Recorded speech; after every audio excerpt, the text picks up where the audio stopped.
بووە خراپترین کابینە لە مێژووی حکومڕانی هەرێمی کوردستان. هاوڵاتیان لە تۆڕە کۆمەڵایەتیەکانەوە تەنزەکەی ماڵەکەی معروف دەهێننەوە کە دەڵێ ڕۆژانە دوای سەعات 4 سێ حکوومەتی وا بەڕێوە دەبم.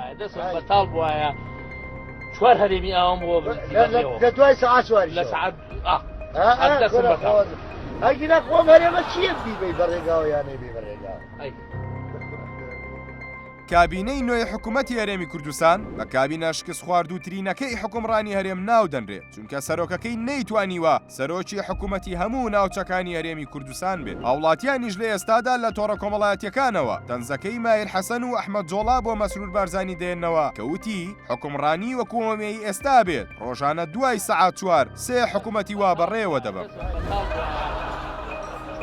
شارەزایان و ئابووری ناسانیش دەڵێن لەم کابینە پڕداهات و پارەیەدا لەبری خۆشگوزەرانی زیاتر حکوومەت و سەرۆکەکەی ماڵوێرانی زیاتریان بۆ خەڵگێناوە و لە ڕووی هەرێمایەتی و نێودەوڵەتیشەوە کوردستانی بۆ دەیان ساڵ گەڕاندۆتە دواوە. بۆ سەلماندنی شکستی ئەم کابینەیە چەندین بەڵگەی سەلمێنەر هەیە کە لەم راپۆرتەدا بەشێکی بیرتان دەهێنینەوە وەک ناشەفافی دارایی و جیاکاری و خزمەتگوزاری و بیرکردنەوەی حزبی و تاگڕەوی لە بڕیارداندا و نەزانینی داهاتی نەوت و هیچ خاڵێکی سنووری زۆنی زەرد کە کەس داهاتەکانیان نازانێت. ئەمە جگە لەوەی کە لە هیچ کابینەیەکی حکوومەتی هەرێمی کوردستاندا نەزانراوە داهاتی خاڵی سنووری ئیبراهیم خەلیل چەندە و بۆکوێ دەچێت و بۆ ناگەڕێتەوە خەزێنەی گشتی. هەروەها لە ئێستادا پارتی لە نێوان هەرێمی کوردستان و سووریادا چەندین خاڵی سنووری ناڕەسمی دروست کردووە. ئێستا سەرۆکی حکوومەتە فاشلەکەی ئەم کابینەیە هاتووە و تازە بە تازە باسی شەفافیەت دەکات کەوایە ئەگەر سەرۆکی حکوومەت وەک خۆی دەڵێ دەیەوێت چاکسازی بکات با بە حزبەکەی خۆی بڵێت و لە ئیبراهیم خەلیلەوە کە گەورەترین خاڵی سنووریە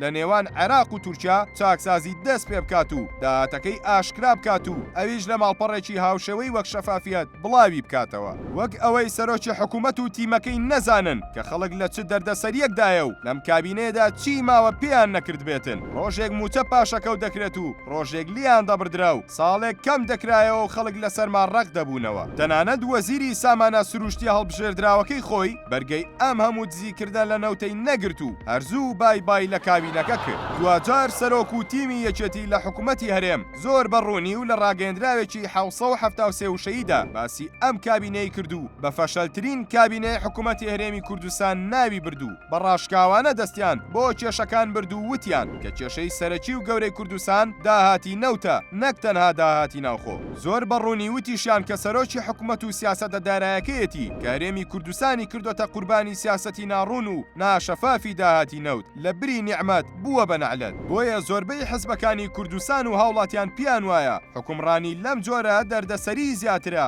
وەک لە خزمەتکردنی و قەوارەی هەرێم و ئابووریەکەی دەخاتە مەترسیەوە.